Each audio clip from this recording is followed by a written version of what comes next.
মধুবালা, অরিত্রিকা আহানা। পর্ব 1। চৌধুরী বাড়ির বড় মেয়ে মেহেরুন্নেসার বিয়ে। সারা বাড়িতে উৎসবমুখর পরিবেশ বিরাজ করছে। এর মাঝেই সবাইকে ফাঁকি দিয়ে বোরখায় মুখ থেকে আশরাফির সাথে দেখা করতে বেরিয়েছে মেহের। উদ্দেশ্য শেষবারের মতো বিদায় নেওয়া ভালোবাসার মানুষটার কাছ থেকে। তাদের বিগত 4 বছরের সম্পর্কের ইতি হতে যাচ্ছে আজকে। বিয়ে অবশ্য আজ নয়, কাল গায়ে হলুদ, পরশু বিয়ে। মেহেরের বাবা ইরতিয়াজ চৌধুরীর পছন্দের পাত্রের সাথেই বিয়ে ঠিক হয়েছে মেহেরের। বাবার মতের বাইরে গিয়ে কিছু করার সাধ্য কিংবা সাহস কোনোটাই নেই তার। ভয়ানক মানুষ ইরতিয়াজ চৌধুরী। তিনি কিছুতেই আশরাফির মতো অনাথ একটা ছেলেকে চৌধুরী বংশের জামাতা হিসেবে মেনে নেবেন না। তাই বাধ্য হয়েই বিয়েতে রাজি হতে হয়েছে মেহেরকে। 10 বছর বয়সে বাবাকে হারিয়েছে আশরাফি। মা স্কুলের টিচার ছিলেন, ছাত্র পড়িয়ে মানুষ করেছেন ছেলেকে। কিন্তু গত বছর অ্যাক্সিডেন্টে মাও চলে গেলেন। তারপর থেকেই টিউশনি করে নিজের খরচ নিজে চালাচ্ছে আশরাফি। গ্রামে অবশ্য তাদের কিছু জমিজমা আছে, কিন্তু চাচারা সবকিছু থেকে বঞ্চিত করেছে তাকে। আশরাফি মা বেঁচে থাকতেও এসব সম্পত্তি নিয়ে কোন আপত্তি করেননি। ছেলেকে মানুষ করাই ছিল তার একমাত্র লক্ষ্য। ফার্স্ট ইয়ারে থাকতে পরিচয় হয়েছিল দুজনের। পরিচয় থেকেই আস্তে আস্তে মন বিনিময়। কখনো যে একে অপরের অপরিহার্য হয়ে উঠল নিজেরাও টের পেল না। যখন টের পেল তখন আর কিছু করার রইল না মেহেরের। ততদিনে আশরাফির সঙ্গে ওতপ্রোতভাবে জড়িয়ে গিয়েছিল সে। যদিও বেশিরভাগ সময়ই বাবার ভয়ে দিন কাঁপত তার, তবু মনের ভেতর কিঞ্চিত আশা ছিল, যদি বাবা কোনোভাবে রাজি হয়, যদি কোনোভাবে তাদের সম্পর্কটা মেনে নেয়। কত আশ্চর্যজনক কিছুই তো ঘটে পৃথিবীতে। তাদের ক্ষেত্রেও যদি ঘটে। এতগুলো দিন এমন অবাস্তব, মিথ্যে সান্ত্বনায় নিজেকে বুঝো দিয়ে এসেছে সে। কিন্তু এই মুহূর্তে এসে বাস্তবতার মুখোমুখি দাঁড়িয়ে সে বুঝতে পারছে, কতটা ভুলা ছেলেমানুষিতে ভরা ছিল তার আশা আকাঙ্ক্ষাগুলো। যার কপাল মন্দ তার ক্ষেত্রে যে কখনোই আশ্চর্যজনক কিছু ঘটে না। এই জন্যই হয়তো গুণীজনেরা বলে গেছেন, ভাবিয়া করিও কাজ করিয়া ভাবিও না। কিন্তু মেহের যে জেনে শুনেই বিষ পান করেছে, সেই বিষের জ্বালা যে তাকে সইতেই হবে। আশরাফি করুণ মুখ করে চেয়ে আছে তার প্রিয়তমার দিকে। তার দুঃসময়ে মেহেরও তাকে ছেড়ে চলে যাচ্ছে। বাস্তবতা কেন সবসময় এত নিষ্ঠুর হয়? কেন সবসময় মানুষের আবেগ, অনুভূতি নিয়ে এমন নিষ্ঠুরভাবে খেলা করে? মেহের অশ্রুসজল কণ্ঠে বলল, আমি তাহলে আসি। আরেকটু বসে যাও না, এই তো শেষ দেখা। করুণ, মর্মস্পর্শী আকুতি। টুক করে চোখের পানি গড়িয়ে পড়ল মেহেরের। কম তো নয়, 4টা বছরের সম্পর্ক দুজনের। কত ভালোবাসা আর খুনসুটিতে মেতে ছিল দুজনে।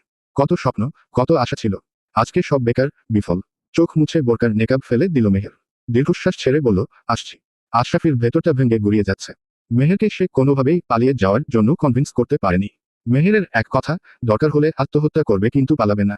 তবুও শেষবারের মতো অনুনয় করল আশরাফি। ব্যাকুল কণ্ঠে বলল, চলো না পালিয়ে যাই। একবার বিয়ে করে নিলে দেখবেন তোমার বাবা ঠিক মেনে নেবেন। না, দৃঢ় জবাব মেহেরের। কারণ পালিয়ে যাওয়ার ফলাফল কতটা ভয়ঙ্কর হতে পারে সেটা জানে।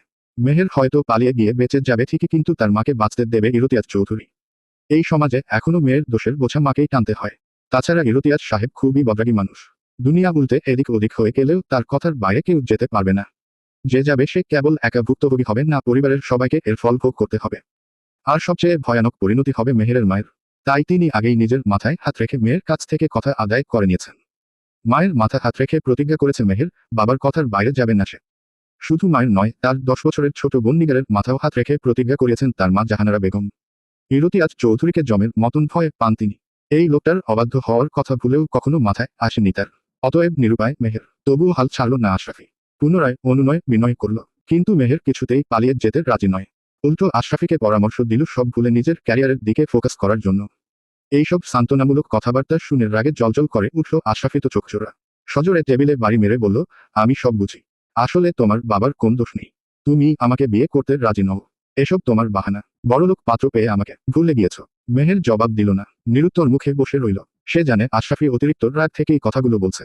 এই মুহূর্তে একটা মানুষের জন্য নিজেকে সামলে রাখা কতটা কষ্টকর তা মেহের বুঝতে পারে। আশরাফি ফের টেবিলে বাড়ি মেরে বলল, চুপ করে আছো কেন তুমি? Why don't you answer me? কেউ তুমি আমার প্রশ্নের জবাব দিচ্ছ না। রেস্টুরেন্টে উপস্থিত আশেপাশের কয়েকজোড়া কাপল অদ্ভুত বিস্ময় নিয়ে চেয়ে আছে তাদের দুজনের দিকে। মেহের উঠে দাঁড়ালো। বেরিয়ে যাওয়ার জন্য পা বাড়াতেই তার পথ আটকালো আশরাফি। দাঁতে দাঁত চেপে বলল, আমি তোমাকে কোথাও যেতে দেব না। আমার জীবন নিয়ে তামাশা করার কোন অধিকার তোমার নেই। তুমি এই মুহূর্তে আমার সঙ্গে কাজী অফিসে যাবে। বিয়ে করব আমরা। জবাবে মেহের সম্পূর্ণ অবিচল কণ্ঠে বলল, পথ ছাড়ো। সবাই দেখছে। বললাম তো এখন তুমি কোথাও যেতে পারবে না। তারপর পকেট থেকে ফোন বের করে ঘনিষ্ঠ কয়েকজন বন্ধুকে আসতে বলল আশরাফি। এবার মেহেরের কপালে বিন্দু বিন্দু ঘাম দেখা দিল। বাইরে থেকে স্বাভাবিক থাকার চেষ্টা করলেও ভেতরে ভেতরে বুক কাঁপছে তার। কাঁপা কাঁপা কণ্ঠে বলল, তোমার সাথে দেখা করতে আসাটাই আমার ভুল হয়েছে। ভুল যখন করেই ফেলেছ তখন তো এর খেসারত তোমাকে দিতেই হবে। কিছু করার নেই। ডোক গিলল মেহের। কাঁপা কাঁপা কণ্ঠে পুনরায় কিছু বলতে যাচ্ছিল আশরাফি ওকে থামিয়ে দিয়ে বলল, কোন লাভ হবে না। আমি আমার ডিসিশন নিয়ে নিয়েছি। এক্ষুনি বিয়ে করব আমরা।